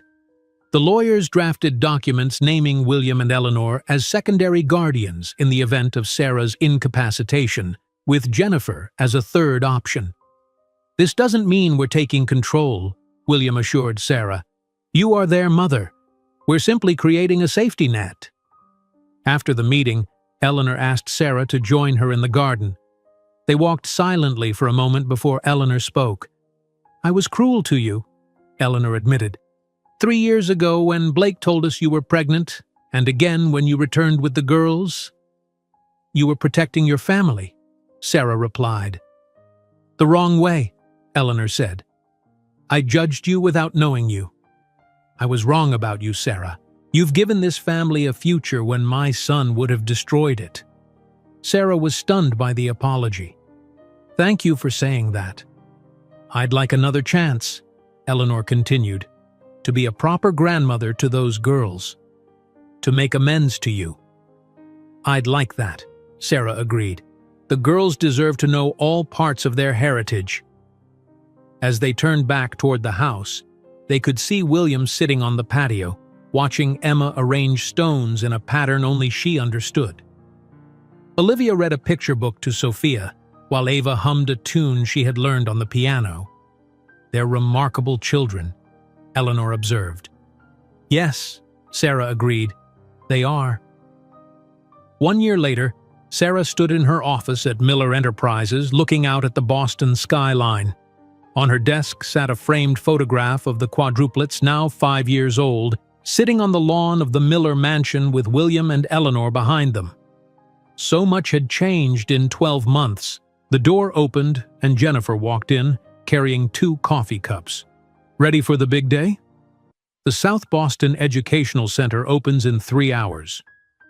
Sarah accepted the coffee gratefully. "Almost. Just reviewing my speech one last time." The South Boston Educational Center was Sarah's first major project as head of community outreach, a place offering free tutoring, computer access, and career counseling to underprivileged youth.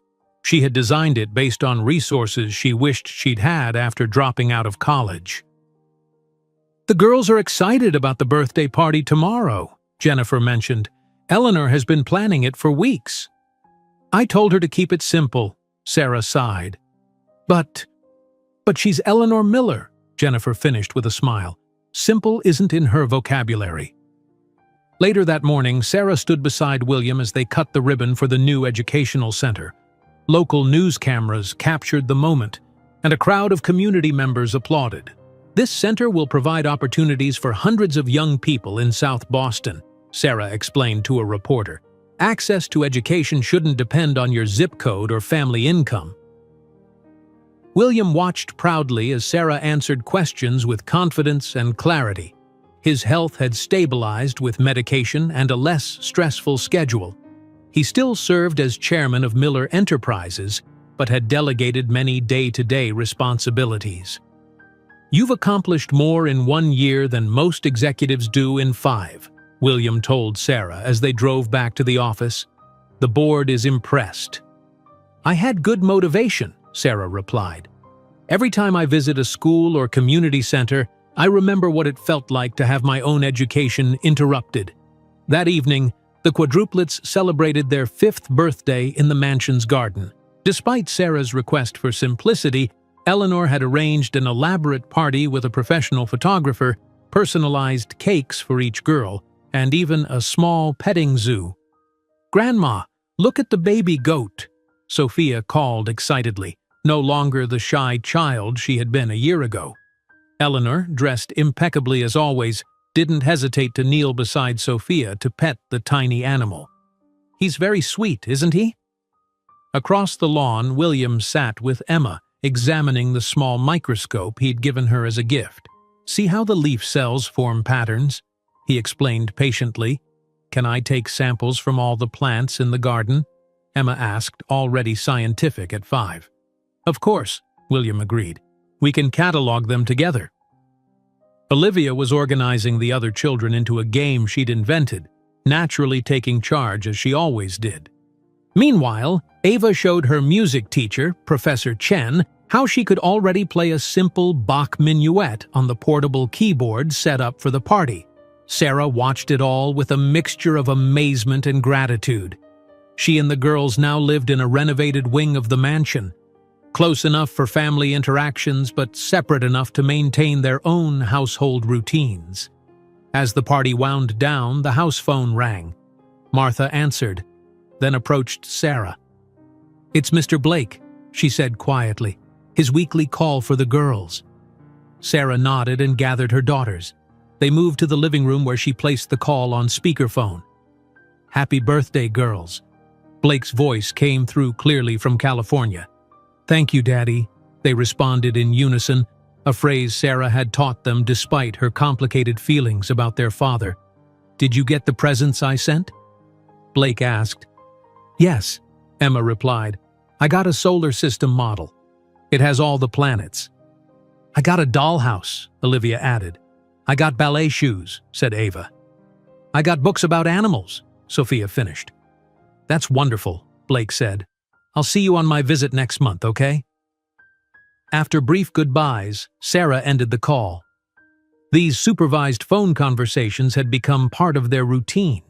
Blake had moved to San Diego after his plea deal and was working for a friend's technology startup. His occasional visits to the girls were always supervised by Sarah or Jennifer. The therapy Blake had been required to attend as part of his plea agreement seemed to be having some effect. His interactions with the girls had gradually become less awkward and more genuine. He would never be the father Sarah had once hoped he might be, but he was making an effort. Later that week, Jennifer and Sarah had their weekly lunch at a cafe near the office. "Remember our first shopping trip after you came back to Boston?" Jennifer asked. "When you were terrified of spending money at those boutiques?" Sarah laughed. "I still calculate the cost per wear of everything I buy." "Some habits die hard," Jennifer agreed. "Speaking of which, have you finished reviewing applications for the scholarship program?" Sarah nodded. 20 students will receive full funding for community college. The board approved the budget yesterday. 20 lives changed, Jennifer mused. "That's what I love about what you're doing. It's not abstract. It's real help for real people." The following weekend, preparations for the annual Miller Foundation Gala were underway. This year's event would be different from previous galas, smaller and focused on community impact rather than social prestige. Sarah helped the quadruplets pick out their dresses for the event. They had designed them together with a local dressmaker, each dress reflecting the girl's personality while coordinating with her sisters. "Will there be dancing?" Ava asked, twirling in her lavender dress. "Yes, and music too," Sarah promised. "Will people stare at us again?" Sophia wondered, more perceptive than most children her age. Sarah knelt to meet her eyes. "They might look because you and your sisters are so beautiful. But this time, everyone knows who you are. You belong there." The night of the gala arrived. The Miller mansion was decorated elegantly but not extravagantly. The guest list included community leaders, educators, and business partners rather than just Boston's social elite. The quadruplets sat at a table with William and Eleanor, watching proudly as Sarah received an award for her work with the Community Outreach Division. Sarah approached the podium, remembering how differently she had entered this same room 3 years earlier. "Thank you for this honor," she began. "When I started working with Miller Enterprises, I had one goal: to create opportunities for people who needed second chances. Because sometimes life gives us unexpected detours." She looked at her daughters and the Millers. "What matters is not the path we planned, but the journey we embrace and the truth we choose to live by." The Miller Foundation's new education initiatives aren't just about funding. They're about believing that everyone deserves the chance to build their future regardless of their past. After the gala, when the girls were asleep, Sarah sat in the small study of her wing of the mansion. Martha brought her an envelope that had arrived in the day's mail. "It has a California postmark," Martha noted before leaving. Sarah opened the envelope to find a letter from Blake. Unlike his usual brief notes that accompanied gifts for the girls, this one was several pages long. "Dear Sarah," it began, "I've written this letter many times in my head over the past year. Each version seemed inadequate. How do you apologize for the kind of damage I've caused? But my therapist says I need to try anyway, so here it is. I'm sorry, truly sorry." The letter continued, expressing genuine remorse not just for his treatment of Sarah but for his failure as a father and son. Blake explained that therapy had forced him to confront his sense of entitlement and the damage it had caused. "I don't expect forgiveness," he wrote, "but I want you to know I'm working to become someone better. Someone our daughters won't be ashamed to know. Someday, when I've made more progress, I might return to Boston, not to reclaim my old life, but to be a better father to Emma, Olivia, Ava, and Sophia." Sarah folded the letter thoughtfully. She would share it with William and Eleanor tomorrow. Over the past year, they had become her partners in parenting and in healing old wounds. The next morning, Sarah found Eleanor in the music room with Ava, listening as the child practiced her scales. Sarah had come to recognize that music was how Eleanor expressed the emotions she struggled to verbalize. "That's lovely, Ava," Eleanor praised when the girl finished. "You're improving every day." Ava beamed at her grandmother's approval. "Can we try the new piece now?"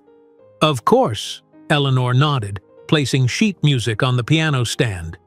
Sarah watched from the doorway, reminded again of how much had changed. In another part of the house, William and Jennifer were reviewing business proposals in his study, occasionally looking out the window where Emma, Olivia, and Sophia were planting flowers in the garden. That evening, after tucking her daughters into bed, Sarah sat on the edge of Sophia's bed a bit longer. "Mommy?" Sophia asked sleepily. "Are we a real family now?" Sarah smiled and brushed the hair from her daughter's forehead. "We've always been a real family, sweetheart. We just needed everyone else to catch up." Sophia considered this, then nodded with satisfaction before closing her eyes. Sarah quietly closed the girls' bedroom door and paused in the hallway, listening to the soft sounds of her daughter's breathing. From downstairs, she could hear William and Eleanor discussing tomorrow's board meeting where Sarah would present her expanded educational program proposal. 3 years ago, she had returned to Boston seeking acknowledgement for her daughters. Instead, she had found something no one expected: A new definition of family built not on social expectations but on truth, forgiveness, and second chances.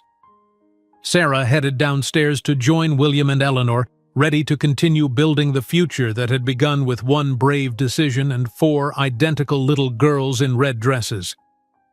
If you enjoyed today's video, I'm sure you'll love the next one. Don't waste time. Just click on the screen